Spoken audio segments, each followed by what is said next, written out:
Charlie Parsons for Boxing Social and Association with William Hill and Empire Fight Store. Always a pleasure. Mr. Mark Tibbs caught up with Johnny earlier on. I know you guys have got a bit of a media day going on down the gym on Thursday, so thought I'd get in touch with you guys just before. Firstly, how's things, my friend? All good, Charlie. All good, mate. And hope you're good too, mate. You good? All good, mate. Nice to speak to you as always. British summertime, so everyone's got a smile on their face, but the weather's not too good. Away from your sort of usual day-to-day training activities, what you been up to? Well, I was in Ireland last week. I had to go to a Oh, funeral. cool. Well, Yeah, and I met up with some good people over there.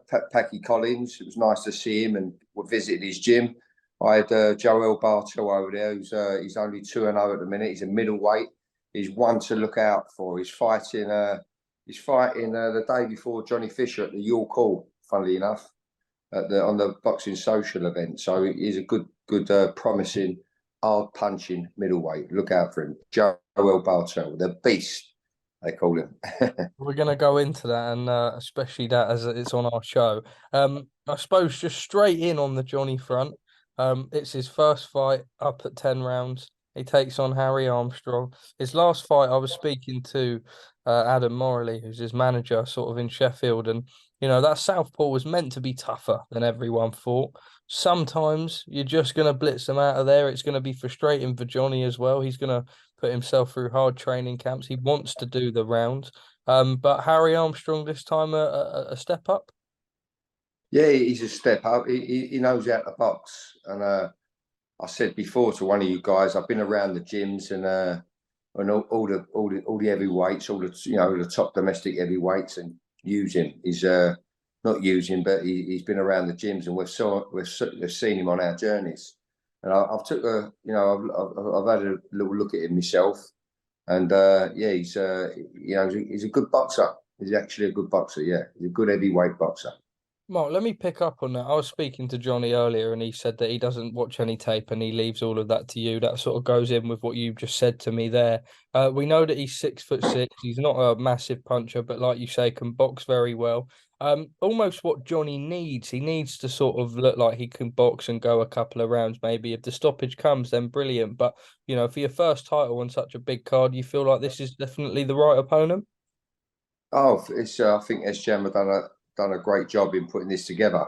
He will give Johnny some rounds, and it will be a good fight. It will be a good boxing fight. White last, I believe Johnny will eventually get to him with his raw strength, but hopefully he can place his shots. As opposed to see his opposition in the past, they feel his relentless energy. His energy, he's just relentless, and they feel his strength. Very strong man, Johnny Fisher. It's not a strong man competition; it's a fighting competition. That's what I keep saying. But his strength is one of his assets, his best assets. But he's boxing. He's had some great sparring in the gym. He's starting to place his shots really, really nice, and he knows what he's got to do with this with Harry Armstrong, and we're working on that in the gym, in sparring, and in training. Mark, how good just is Johnny? Because I've always had the conversation with him, with Adam, with Shane, all of those guys. Technically, they could let him go 15, 20, 25-0, and we wouldn't really have to fight anyone to make up for the lack of amateur pedigree. But we're seeing that he is progressing. He's clearly a natural. You've worked with some of the best, obviously still very raw and early into his career, but as good as we're seeing in the pro ring? Yeah, he's listen, like we say, we've been taking steps in the fights. As in, I think his best fight to date was he probably don't agree with this, was when he got cut in the first round over at the Alexander Palace against, I think his name was Nguamo, a Spanish kid, Spanish man, and he give him the full 6 rounds, and that was probably his best fight to date. So listen, I know what Johnny's made of, and I think he's ticking the boxes in the gym. I mean, yesterday he placed a beautiful shot. Placed a beautiful shot. Nice. I've got to reiterate to him about how to place his shots. He placed a beautiful shot, and he had a really good effect on the opposition. I don't want to go into detail, but he went, I didn't even know I threw it. I went, well, that's what it's all about. You just got to forget, you know what I mean, get behind the lead and place your shots. I went, right, you've done it in that place now. He went out and had another round. Now I told him, now do it with this, do it with your right hand and in a different place. And voila, beautiful. He went, I didn't even know through that. He's just got to relax a little bit. He's got to relax and not get it in your head that you've got to get everything over and done in a flash. We're in there for 10 3-minute rounds. You've got plenty of time. Tick each round off and you'll enjoy it. And before you know where it is, it's all over. Mark, I've got to ask you, it obviously lands on the card for Joshua-Whyte2. Whenever I do interviews with you, the comments are always saying that they love your insight. I know that you've worked with Dillian before, maybe not as much as picking a winner, but, when we look at that fight, it's a bit of a crossroads fight in the fact that they're both at such a high level in the heavyweight division, but sort of just off the elite now. Both of them really need the win in that fight. It is a massive fight. The rivalry will still be there on fight week. Excited and how do you sort of see that one playing out? I think after they're both of them fighters, White and Joshua, I feel that it's a real, it's difficult for me to choose, but I really see it as a 50-50 really at this stage in their careers. I just think it is. It's going to have a lot of old rivalry, riling up in both of them fighters, and they've got history between them, and I think that'll play a big part, and they're going to give it all they've got, and I believe that I can't pick a winner. I can't pick a winner, but I wouldn't be surprised if White does a job, and wouldn't be surprised. I'm sitting on the fence if AJ does the job. It's going to be a great fight for British boxing and London, and the O2 is going to be rocking that night. I'm sure of that. But I can't pick a winner, Charlie. I can't pick a winner. Don't pick a winner, but answer me this. AJ said in a couple of interviews at the press conference that, whenever you look at any 6'6" long heavyweights in history, they sort of stand and box a lot more. We know that whatever happens, Dillian's going to try and be on his chest early doors. We've not really seen the Anthony Joshua that used to bite down and be a brutal puncher. Do you think that Dillian is maybe the person that might have to bring that out of him? Well, I think Dillian's got to do that, exactly that, and AJ hasn't been, letting his hands go himself. So I think this is like shit or bust for the pair of them. Do you know what I mean? I mean, they ain't got to be like a street fight, and they're going to have their game plans in play. But none of them can mess about. None of them can mess about, especially if they want to get on that top. Get back to the top to where they was, or where Anthony was. And Dillian was just touching on it. So this is their chance again to get in the mix with the top boys in the top tier. Mark, just two quick ones on the world of boxing as a whole, and then we'll wrap up with your stable. Inoue today with a brutal knockout over Stephen Fulton. Yeah. We talk about guys going up in a division, but he was going up and he was fighting Fulton, who really had cemented himself as number one in that division. And I'll be honest, the whole fight he was in control, dispatched of him incredibly.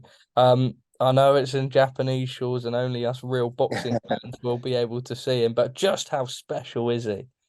Well, he is. I only saw the highlights, Charlie. I only saw the highlights, but beautiful shot selection in great fashion.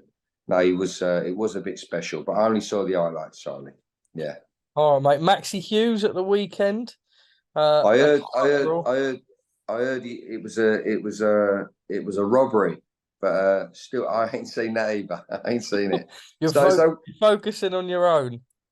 Well, I've got a lot on, and when I say I've got a lot on, I've got a lot in the gym. I've got to travel for sparring and that. I can't watch everything. No, I don't.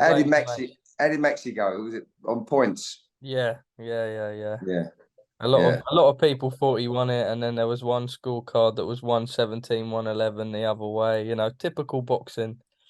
I saw one of Sam Jones's interview. I saw a couple of his That was interviews. ours. Yeah. Yeah, and he's quite a good judge on boxing. I think he is. So I take notes of him. He got robbed. Enjoy that. Mark, just quickly, Elle Brooke, we saw her. She had a loss in the Kingpyn semi-final in Ireland. I've sort of spoke to her myself. It's probably not the weight that she should have been fighting at, but you know, in Yeah. sort of influencer stuff, you just take the opportunity wherever.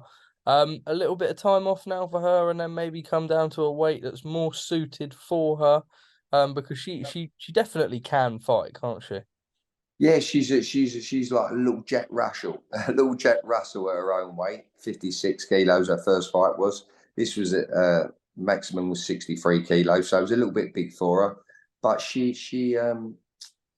could have done it, you know, because the girl, although she looked the part, muscly and all that, she rocked her a couple of times and just didn't have the experience to know what to do after that. You know what I mean? But it was one of them things. If she is going to fight again, she should obviously drop down a couple of weights to around 56, 57 kilos. Yeah, yeah, You yeah. mentioned Joel Bartell. We're looking forward to seeing his career unfold. Just how special is he, Mark? He's a really good prospect, Joel. I've known him since he was 14 years of age, and he was a good amateur then. He was very fit and strong always. He was just a little bit young to work with the young men that I was working with, but I used him a lot, you know, to finish off boys, if you know what I mean, like later rounds. But and then he's come back to me at 21 years of age, and he's had 2 fights so far. He's got his third one coming up on the 11th of August, the day before Johnny Fisher's at York Hall in Bethnal Green on the boxing social event. So yeah, he's taking on. He's being built really well, fighting decent, you know, opponents, and he's not messing about. But listen, he's not the finished article. He's got a little way to go, but he's a very, very, very promising prospect. And I've said it before, and I say it again: the big promoters, you've got to take a look at him. He's entertaining. He can punch with both hands. And he knows what he's doing off. And yeah. Wrap it up with Tommy Fletcher. We saw him last time out, explosive. He's starting to get himself in the mix. It's a brilliant, brilliant division to have some domestic rivalries. You think the best of him will be shown when he can get his teeth into a fight? Yeah, Tommy Fletcher is fighting on the Joe Joyce Zhang card in September, late September. So he's in Las Vegas at the minute, working alongside Joe Joyce. He's having a couple of weeks out there sparring, so that'd be fantastic experience for him. He texted me today. He's back, letting me know when he's coming back, so we can plan what he's got in front of him. Yeah, he's a very, very special. Oh, mate, 6'7" southpaw. I can't listen. I'm I telling love listening to you describe your fight, you. mate. No, I mean this fella, this man He's is just. brilliant, isn't he? I don't know where the power comes from, and like, you know, like, because he ain't fully mature yet. You get me? Yeah. So he's just a very, very, very concussive puncher with both hands. But you know, he's relied a lot on that in the amateurs. But at the moment, he's being seasoned and he's learning to box, fight, so he don't lose rounds. Keep relying on that big punch, and he's a really, really good fighter, good promising prospect. Well, he's more than a promising prospect. As long as he keeps his head down and keeps grounded and stays humble, he will be a big, big, big star for sure. Yeah. Well, Mark, always a pleasure, my friend. Thank you very much for joining us on Boxing Social this evening. I'm gonna let you do whatever you do in your evening. I'm sure sort of bedtime won't be too far from now. Yeah, but thank you No. for catching up with us, mate. Charlie, much appreciated, and it's good to catch up with you. And I'm sorry if it's a little brief, but it's good to see you.